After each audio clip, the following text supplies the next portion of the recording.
Hi guys, welcome to DerinsCorner. If this is your first time here, thank you for clicking on this video.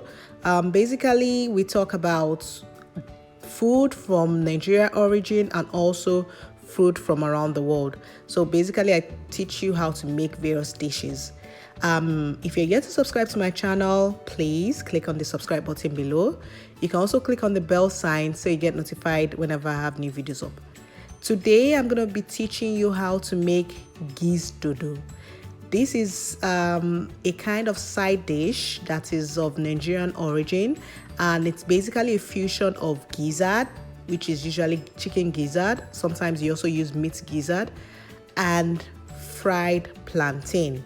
And this is like mixed in a pepper sauce to form Gizdodo.